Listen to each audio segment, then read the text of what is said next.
तर 26/11 या दहशतवादी हल्ल्याला आज 17 वर्ष पूर्ण होत असताना लिओपोल्ड कॅफे बाहेर झालेला गोळीबार हा विसरता येणार नाहीये। लिओपोल्ड कॅफेच्या भिंतीवर गोळीबाराच्या खुणा आजही तशाच आहेत। थेट जाते आपल्या प्रतिनिधी भाग्यश्री प्रधान आचार्य यांच्याकडे।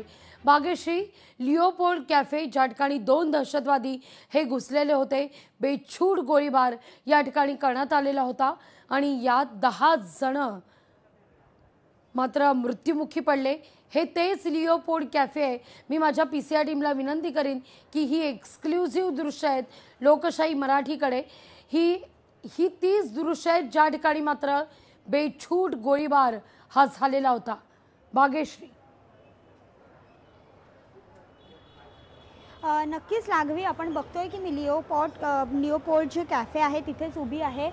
हीच एक पहिली साईन आहे जिथे गोळीबार झालेला होता, गोळी लागलेली आपल्याला पाहायला मिळते आणि अशा असंख्य गोळ्या या लिओपोल्ड कॅफेमध्ये त्यांनी मारलेल्या होत्या। त्या सगळ्याच्या सगळ्या अजूनही यांनी आठवण म्हणून जपून ठेवल्यात। छत असेल, भिंती असतील, इथे सगळीकडे गोळ्यांचे छाले जे आहेत ते अजूनही पडलेले पाहायला मिळतात। एकंदरीतच जर बघितलं तर इथे देखील अनेक लोक नेहमीच येत असतात। या कॅफेमध्ये प्रचंड गर्दी असते आणि या गर्दीचाच एक भाग लक्षात घेऊन त्यांनी इथे बेछूट गोळीबार करायला सुरुवात केली होती आणि यामध्ये अनेक लोक जखमी झाले होते, मृत्युमुखी पडले होते। या घटनेला खरं तर आता 17 वर्ष पूर्ण होताना पाहायला मिळतात। मात्र या 17 वर्षांमध्ये जर बघितलं तर ह्या ज्या आठवणी आहेत त्या अजूनही कुठेही पुसल्या जात नाहीयेत। अजूनही मुंबईकरांना ही आठवण आठवली की काटे अंगावर उभे राहतात आणि अत्यंत त्यामुळे अत्यंत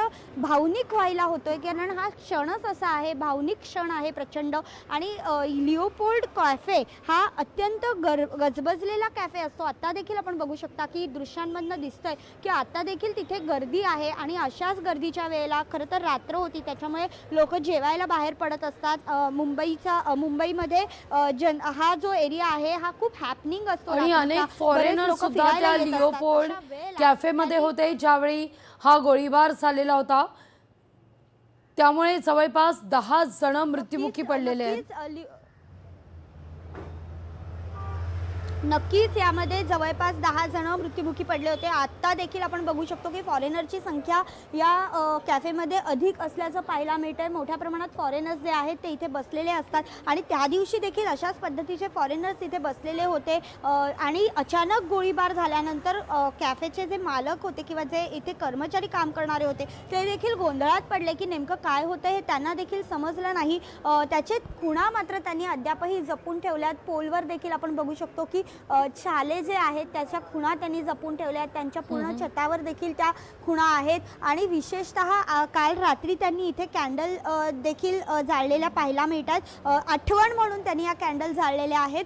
खरं तर आपण बघतोय की ह्या गोष्टीला 17 वर्ष झालेत, मात्र आज देखील या सगळ्याच्या आठवणी मुंबईकरांसाठी ताज्या आहेत। बेछूट झालेला गोळीबार, गमावलेले अधिकारी, गमावलेले नागरिक आणि त्यातून सावरणारे त्यांचे नातेवाईक हे सगळे जण आजही त्या आठवणी सांगतात। ज्यांनी ती गोष्ट बघितली ते देखील डोळे भरून त्या आठवणी सांगतात। आपण कसे वाचलो या संदर्भात देखील त्या आठवणी जागवताना पाहायला मिळतात। खरं तर कसाब जे होता तो समुद्रमार्गे इथपर्यंत पोहोचला होता आणि समुद्रमार्गातून त्यांनी वेगवेगळी जी महत्त्वाची ठिकाणं होती मुंबईतली ती त्यांनी कॅप्चर केली होती। त्यापैकी लिओपोल्ड कॅफे आपण या क्षणी पाहतोय ज्या ठिकाणी बेछूट अंधाधुंद गोळीबार झालेला होता।